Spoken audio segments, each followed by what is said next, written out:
One of them is a bell ringing on Wall Street, kicking off another day where stocks climb higher. The other is a gas pump, clicking off at $40, because that's all somebody could afford to put in the tank this week. Same country, same morning. Same 24 hours. And two completely different economies happening at the exact same time. Guys, if you've ever felt like the economy is doing great on the news, but somehow your own bank account tells a different story, you're not crazy. You're not bad with money. You're just standing on the wrong side of something economists have started calling the K-shaped economy. And by the end of this video, you're going to understand exactly why it's shaped that way, who's on which side, and where this whole thing is heading in 2026. Let's get into it. Picture the letter K. One point at the bottom where both lines start, then two arms, one shoots straight up, the other drops straight down. That's not just a shape, that's a map of the American economy right now, in the middle of 2026. Here's how it works. During a normal recession, everybody goes down together, and then everybody recovers together. That's a V-shape, or a U-shape if it takes longer. But what happened after the pandemic was different. One group of Americans recovered and kept climbing. Another group never really recovered at all. Same starting point, two completely different paths. And the wild part?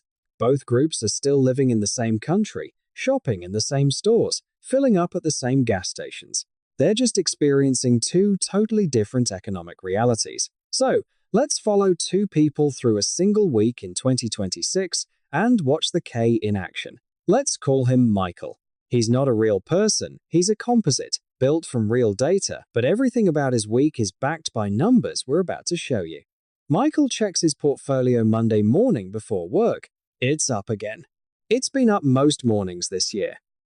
He didn't do anything to make that happen. He didn't work harder. He didn't get a raise. His house went up in value. His retirement account went up in value. His brokerage account went up in value. He just owns stuff, and that stuff is worth more than it was last quarter. Here's why that matters so much right now. According to the Federal Reserve's own distributional financial accounts, the government's official measure of who owns what in America, the top 1% of US households held 31.6% of all household wealth in the first quarter of 2026. Let that sink in, guys. 1% of the population, nearly a third of everything. Now flip to the other end of the spectrum. The bottom half of American households, that's over 60 million families, held just 2.5% of the nation's financial assets in that same quarter. Michael's world is powered by something called the wealth effect. When your assets go up, you feel richer, so you spend more freely. You book the vacation, you upgrade the car. You don't think twice about a nice dinner out.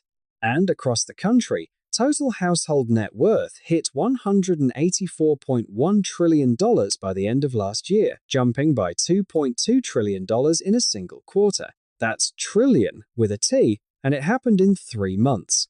But here's the catch. Nobody talks about enough that growth wasn't spread evenly.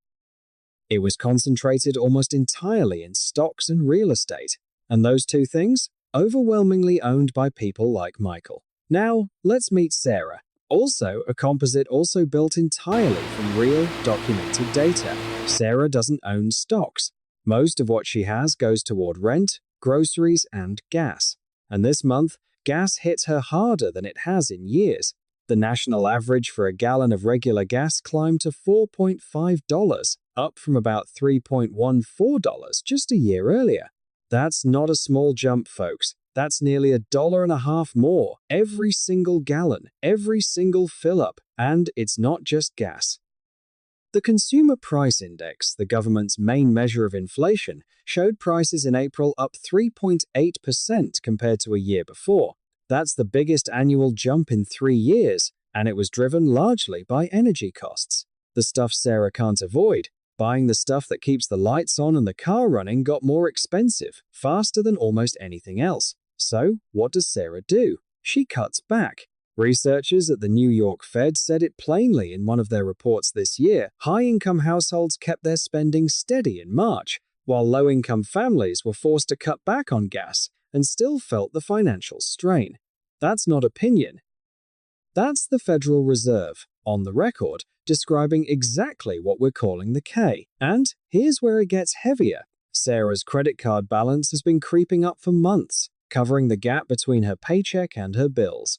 She's not alone. A recent industry report found that 53% of consumers now carry credit card balances, specifically to cover essential expenses, not vacations, not luxuries, groceries, utilities, the basics.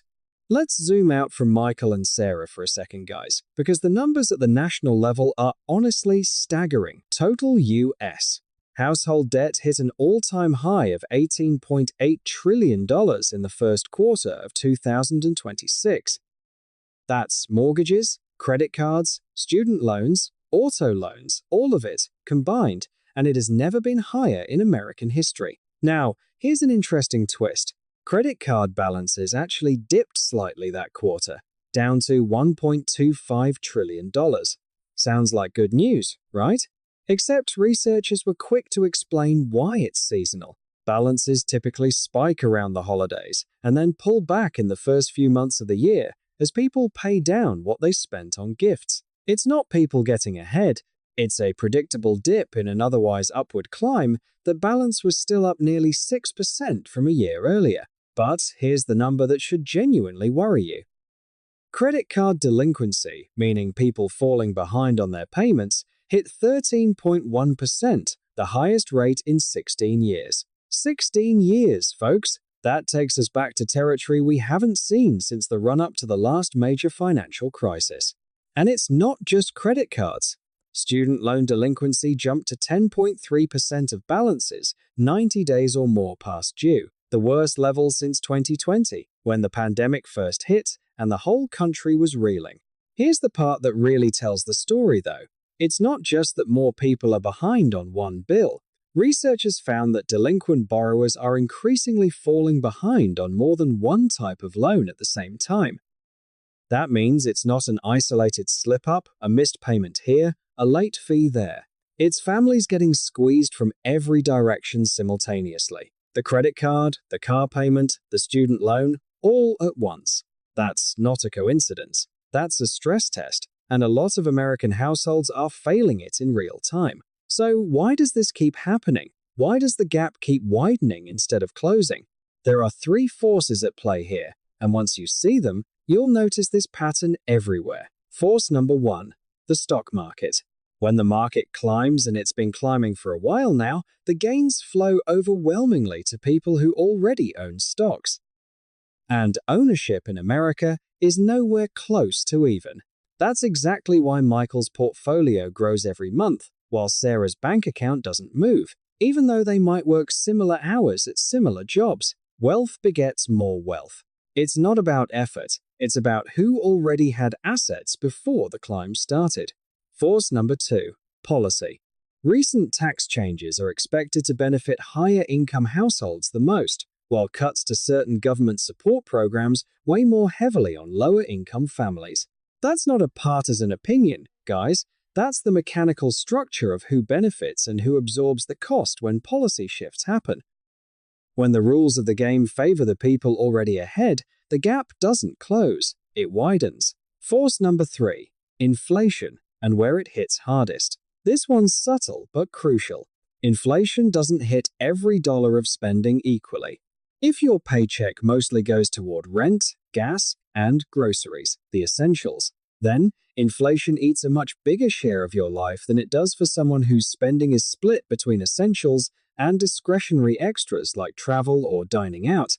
Since 2023, wealth has grown fastest for high-income households, while inflation has bitten hardest for low-income households. Put those two trends together, and you get the K, forming almost automatically. Let's talk about spending specifically, because this is where the K becomes almost visible with the naked eye. Multiple independent measures from major banks to Federal Reserve researchers all point in the same direction. Spending from the top third of income earners has been growing at some of the fastest rates in years. Spending from the bottom third, barely moving. In some measures, it's grown less than a single percentage point over an entire year, while spending on necessities for lower income households has actually declined in real terms. And this isn't just about big-ticket luxury items. Even in categories like groceries, the stuff everyone needs, regardless of income, the spending gap between high earners and low earners has been widening since 2023. Meanwhile, retailers that cater specifically to budget-conscious shoppers have noticed something fascinating. They're picking up new customers from every income bracket, including plenty of higher earners looking for deals. That's not a coincidence either. It's a sign that even people who technically have money are getting more careful, more price-sensitive, more strategic because they can feel which way the wind is blowing, even if their own portfolio is still doing fine. Here's the part of this story that should genuinely give you pause. Guys, not because it's designed to scare you, but because it's the honest risk sitting underneath all of this. When you look at total consumer spending in America, a huge and growing share of it is now concentrated among a relatively small group of wealthy households. That sounds fine as long as the stock market keeps climbing. But markets don't climb forever in a straight line. They correct, they dip, sometimes sharply. And when that happens, when Michael's portfolio takes a hit, his spending doesn't just slow down a little. Analysts warn that a market correction or unexpected shock could cause high-income spending to fall quickly. And because that spending has become such an outsized share of the total economy, it could drag down overall consumption and employment right along with it. Think about what that means. The economy has become more dependent than ever on one group of people feeling good about their stock portfolios. If that confidence cracks, it's not just Michael who feels it. It's the waiter at the restaurant he stops visiting.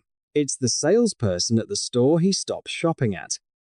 It's Sarah, who might lose hours at a job that depends on Michael's spending, even though she was never part of the boom in the first place. That's the hidden danger of a K-shaped economy. It doesn't just create inequality, it creates fragility, a system that looks strong on the surface, but is quietly balanced on the confidence of a shrinking slice of the population. So where does this go from here? Some economists point to reasons for cautious optimism, easing financial conditions, potential wage stabilization, and continued wealth gains that could, in theory, eventually trickle into stronger overall consumer spending.